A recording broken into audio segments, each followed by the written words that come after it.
जय हो महाबली बालाजी महाराज की। नमस्कार दोस्तों, स्वागत है आपका राजस्थान ही नहीं बल्कि भारत के सबसे प्रसिद्ध बालाजी मंदिरों में से एक मेहंदीपुर वाले बालाजी की दर्शन यात्रा में हर साल लाखों भक्तों में अपने चमत्कारों का डंका बजाने वाला ये बालाजी का अलौकिक दरबार मौजूद है राजस्थान के दौसा जिले में करौली जिले के बॉर्डर के पास, जहां बालाजी अपने प्यारे से बाल स्वरूप में विराजित है दो पहाड़ियों के बीच, और इसीलिए इन्हें घाटा मेहंदीपुर भी कहा जाता है।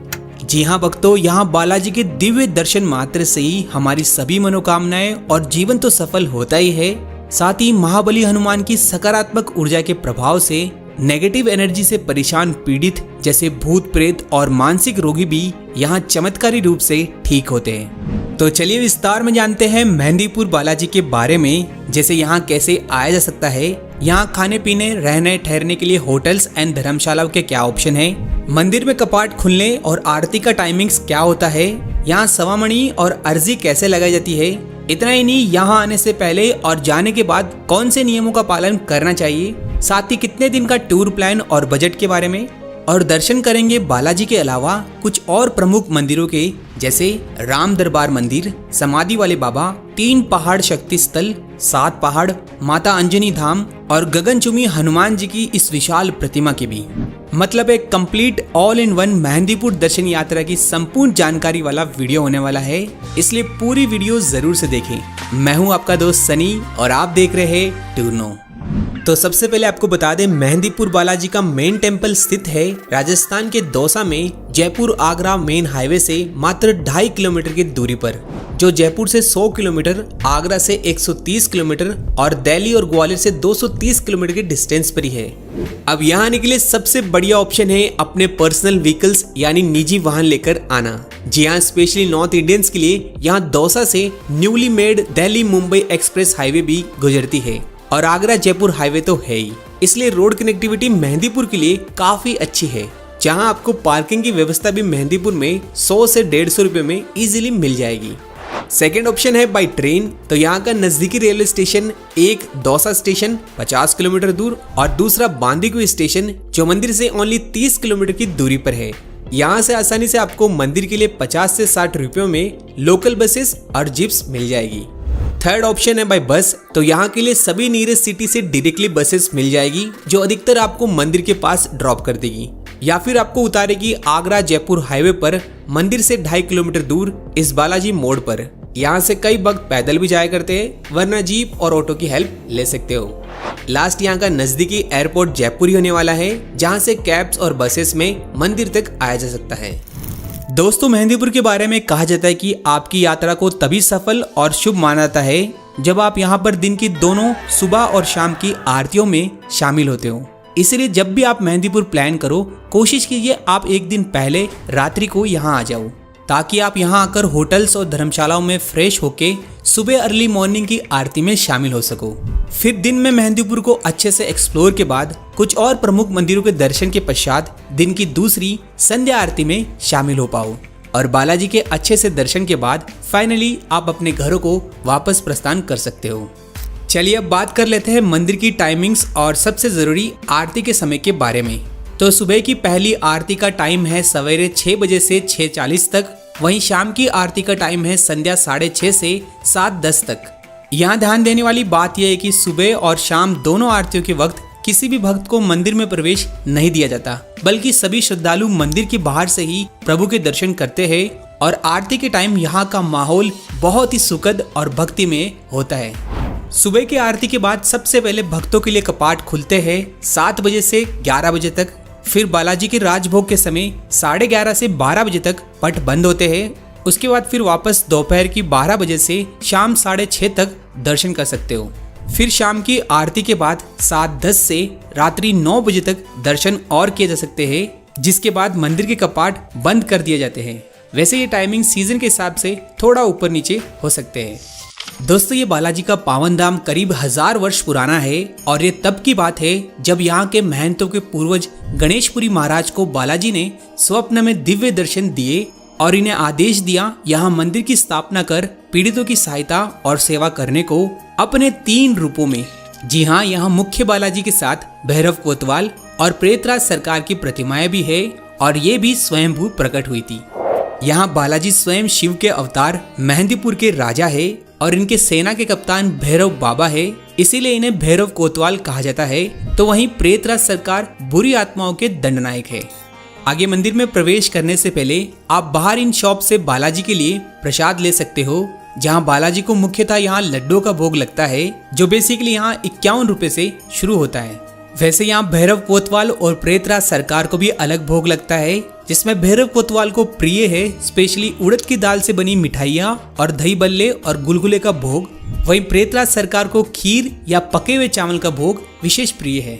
चलिए अब हम लाइन से चलते हुए बालाजी का नाम लेते हुए आगे बढ़ते हैं धीरे धीरे, और फिर फाइनली दर्शन होते हैं बालाजी के दिव्य बाल स्वरूप के, जिनके लेफ्ट में सीताराम जी और राइट में भोलेनाथ भी विराजमान हैं। वहीं बालाजी की छाती के पास एक छोटा सा छिद्र है, जिससे हमेशा चमत्कारी जल टपकता है। इसे बालाजी का पसीना भी कहा जाता है, जिसे मंदिर के कपाट खुलने पर यहाँ के पुजारी श्रद्धालुओं पर छिड़कते हैं, और ये दिव्य जल की छींटे बहुत ही सौभाग्य वाले भक्तों को प्राप्त होते हैं, इसलिए मंदिर में इनके लिए धक्का मुक्की ना करें। इसके बाद बालाजी से आशीर्वाद के साथ अपनी मनोकामना मांगते हुए पंडित जी को प्रसाद देकर आगे बढ़ेंगे।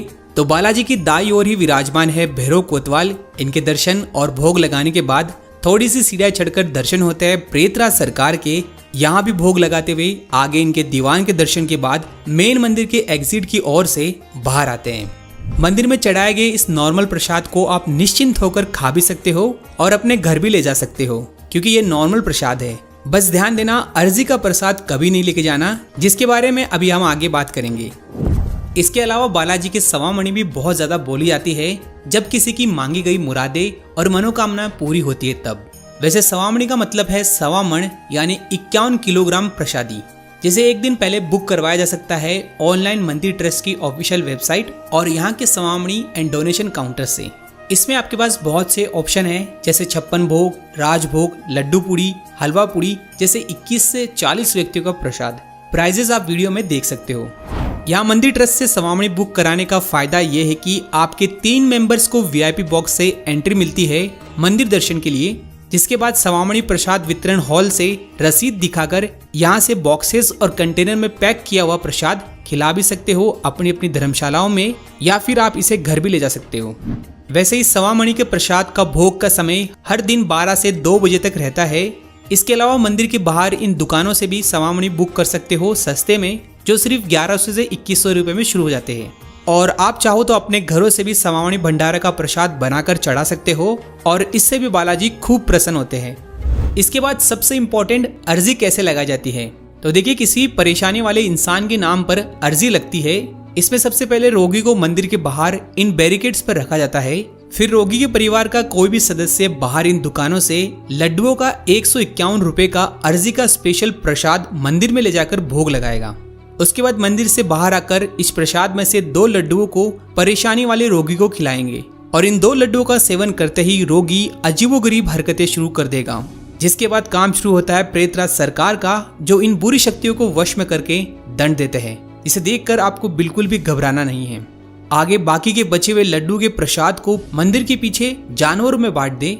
यहाँ ध्यान रखिए, अर्जी के प्रसाद को किसी भी इंसान को ना तो दे और ना ही उससे ले, क्योंकि ये वो ही प्रसाद है जिसे भूल कर भी ना तो खाना है और ना ही घर ले जा सकते। एंड यहाँ सबसे जरूरी, रोगी को दोनों आरतियों में शामिल होना पड़ेगा, तभी काम होगा। नेक्स्ट, मेहंदीपुर आने से पहले यहाँ का सही तरीका और कुछ नियमों का भी पालन करना चाहिए हमें। जैसे यहाँ आने से 1 सप्ताह पहले ही सभी प्रकार के तामसिक चीजें जैसे मांस, अंडा, शराब, प्याज, लहसुन का त्याग करना चाहिए, और यहाँ से जाने के 1 महीने बाद या जितना हो सके उतना दूर रहना चाहिए इनसे। यहाँ मंदिर में इन अजीबोगरीब हरकतें करने वाले व्यक्तियों पर ज्यादा फोकस ना करें, सिर्फ मन में बालाजी का नाम लेते रहिए, और ना ही आपको इन बैरिकेड्स यानी जाली पर लगे तालों और बांधे हुए धागों को छूना है। यहाँ तक कि 500 रुपए भी पड़े मिले तो उन्हें उठाना नहीं है। यहाँ किसी से भी प्रसाद नहीं लेना है और ना ही देना है, और अर्जी के प्रसाद को तो बिल्कुल भी घर नहीं लाना है। सिर्फ नॉर्मल प्रसाद आप खा और घर ला सकते हो, बस इससे ज्यादा आपको किसी भी बात पे ध्यान नहीं देना, क्योंकि ये स्वयं महाबली कष्टहर्ता हनुमान जी का अलौकिक दरबार है। और गोस्वामी तुलसीदास जी ने हनुमान चालीसा की 24वीं चौपाई में लिखा है, भूत पिशाच निकट ना आवे, महावीर जब नाम सुनावे। अर्थात हनुमान जी का मात्र नाम लेने से ही भूत प्रेत जैसी नकारात्मक शक्तियाँ आपके पास भी नहीं आ सकती। तो फिर मेहंदीपुर बालाजी तो एक पावन धाम है, इसलिए किसी से भी डरना और घबराना नहीं है। बस YouTube पर व्यूज और पैसों के लिए फालतू में फेक इंफॉर्मेशन और मिसगाइड किया जाता है कि ये मत करो, वो मत करो, यहाँ मत देखो, वैसा मत करो। क्यों भाई, क्या दिक्कत है? प्रभु के घर में कभी ऐसा हो सकता है? नहीं ना। इसीलिए आप निश्चिंत रहकर दर्शन करो। इसी के साथ मेहंदीपुर के वातावरण में हनुमान चालीसा का पाठ करने में भी एक अलग ही अनुभव मिलता है।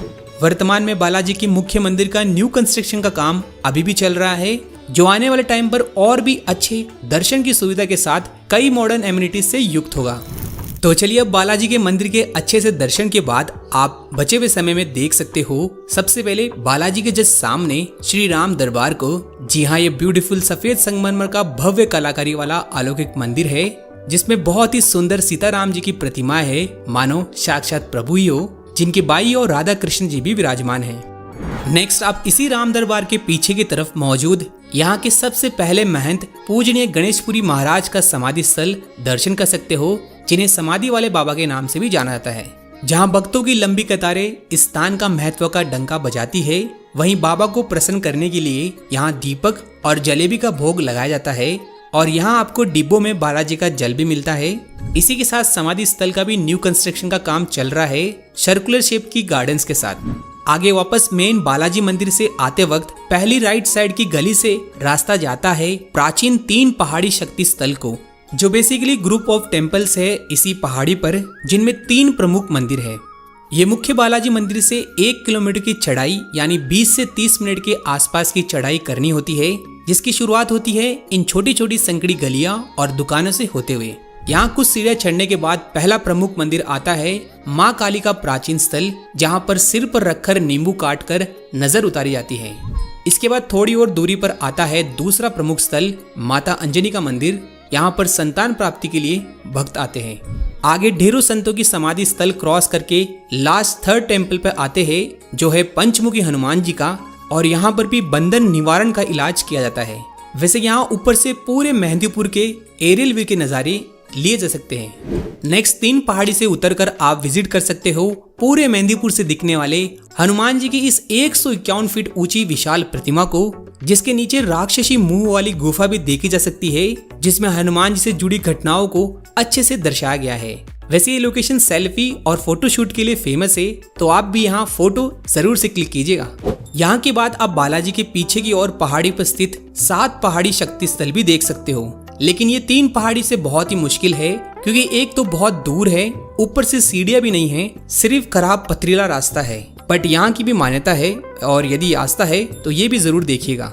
वैसे ये ऑफबीट एडवेंचर ट्रैकिंग वाला रास्ता है, जिसका मजा मानसून में आता है। और ये 7 पहाड़ी पे 7 प्रमुख मंदिर है, शेषनाग मंदिर, अंजनी माता, बालाजी, काली माता, चामुंडा माता, गोरखनाथ जी, और आखिरी 7वां मेन महादेव का प्राचीन मंदिर, जहाँ पर एक विशाल चट्टान भी है बालाजी की। इसके बाद लास्ट आप देख सकते हो अंजनी माता का न्यू टेम्पल, जिसे मुक्तिधाम भी कहा जाता है, जो मुख्य बालाजी से 1 किलोमीटर दूर मेन रोड पर ही है, जहाँ खूबसूरत हिमालय पर्वत, अशोक वाटिका और माता अंजनी का मंदिर दर्शनीय है। आफ्टर दिस यहाँ होटल्स एंड धर्मशालाओं में बहुत से ऑप्शन है, इसलिए इजीली मिल जाएगी, जिसमें धर्मशालाएं 200 से स्टार्टिंग होती है, वहीं होटल्स में 400 और एसी रूम 700 से स्टार्ट होते हैं। इनमें धर्मशालाओं में आप कोलकाता धर्मशाला, बॉम्बे धर्मशाला, अंजनी नंदन धर्मशाला, श्री हनुमान सेवा सदन, शिवधाम आश्रम, जय श्री राम धर्मशाला, सेवा कुंज धर्मशाला और श्री मेहंदीपुर बालाजी सेवा ट्रस्ट जैसी धर्मशालाओं में ठहर सकते हो। वहीं होटल्स में Surya villa resort, Vinayak palace hotel, hotel Surya in, the Vedanta सेवा होटल, श्री बालाजी होटल और बंजारा धाम जैसी होटल्स को चेकआउट कर सकते हो। बस कोशिश कीजिए मंदिर से ज्यादा पास बुक ना करें, क्योंकि ये थोड़े महंगे होते हैं। और बात करें खाने पीने की, तो पूरे मेहंदीपुर में आपको शुद्ध बिना लहसुन प्याज का खाना मिल जाएगा। वहीं बजट में एक जने का खर्चा 1000 से 2000 में निकल जाएगा और अच्छे से दर्शन कर सकते हो। मेहंदीपुर में हर साल चैत्र मास की पूर्णिमा को हनुमान जयंती को भव्य मेला लगता है, जिसमें भक्तों की भीड़ जबरदस्त होती है। इसी के साथ हर मंगलवार और शनिवार को बहुत ज्यादा भीड़ होती है ऑर्डिनरी डेज के कंपैरिजन में। इसीलिए यदि आपके साथ छोटे बच्चे या बुजुर्ग हो तो आप भीड़ से बचिएगा। इस वीडियो में इतना ही। उम्मीद है आपकी यात्रा सफल हो। मिलते हैं और किसी दर्शन यात्रा में। तब तक जय श्री बालाजी, जय हिंद।